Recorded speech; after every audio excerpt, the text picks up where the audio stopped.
नाई रहा करता था, जो अपने आप को गांव का सबसे ज्यादा चतुर और चालाक समझता था।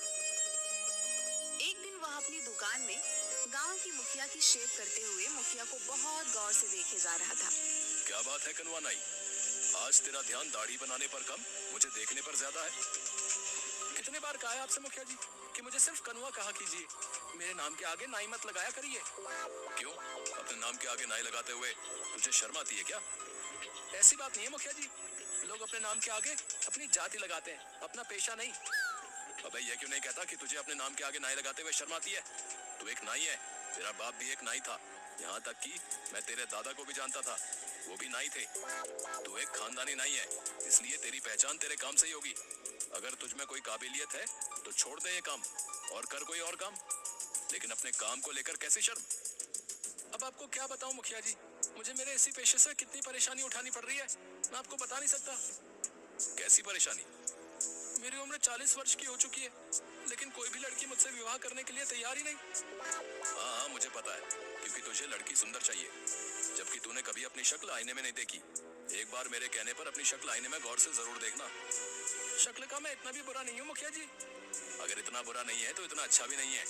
अब सीधे सीधे बता मुझे, इतनी गौर से क्यों देख रहा था? क्या कहना चाहता है? आपको कैसे पता कि मैं आपसे कुछ बातचीत करना चाहता हूँ? अरे जब अपनी आंखें पढ़ पढ़ कर मेरे चेहरे को इतनी गौर से देखेगा तो मुझे यही लगेगा ना कि तू कुछ कहना चाह रहा है, लेकिन कुछ कह नहीं पा रहा। अब जल्दी बता, क्या कहना चाहता है तू? मुखिया की बात सुनकर कनवा हिम्मत करके मुखिया से बोला, वो बात ये थी मुखिया जी, अब कैसे बोलूं? अरे अपने मुंह से बोल। हाँ हाँ मुंह से ही बोलूंगा मुखिया जी। आप भी मुखिया जी, आपकी बेटी नंदनी की अभी तक शादी नहीं हुई ना? वो भी लगभग 35 के आसपास ही है। आप अपनी बेटी की शादी मुझसे करा दीजिए। कनुआ की बात सुनकर मुखिया गुस्से से आग बबूला होकर उठकर खड़ा हो गया और उसने जोरदार थप्पड़ कनुआ के गाल पर जड़ दिया। तेरा दिमाग तो ठीक है कनुआ नाई, है? जानता भी है तू क्या बोल रहा है? तेरा बाप मेरे पिता का खास नहीं था, सिर्फ तेरे बाप का लिहाज करके तुझे सिर्फ एक थप्पड़ मारा है। अगर तेरी जगह कोई और ये बोलने की हिम्मत करता ना, तो मैं उसकी मार मार कर हड्डी पसली एक कर देता। तेरी हिम्मत कैसे हुई ये सब सोचने की? मैंने ऐसा क्या गलत कह दिया मुखिया जी? मैंने तो सिर्फ आपकी बेटी से शादी करने के लिए बोला है।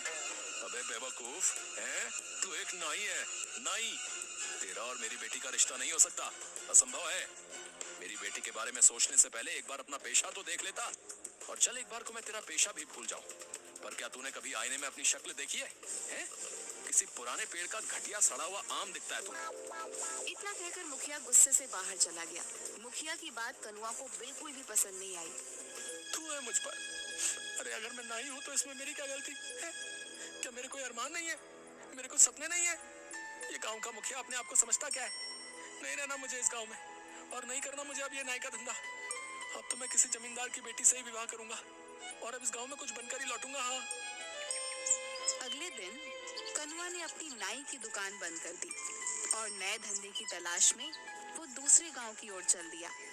वह जंगल के रास्ते में ही था कि तभी उसके कानों में एक साधु की आवाज टकराई। आगे मत जाना बेटा, आगे एक शेर बैठा हुआ है। तुम्हारा दिमाग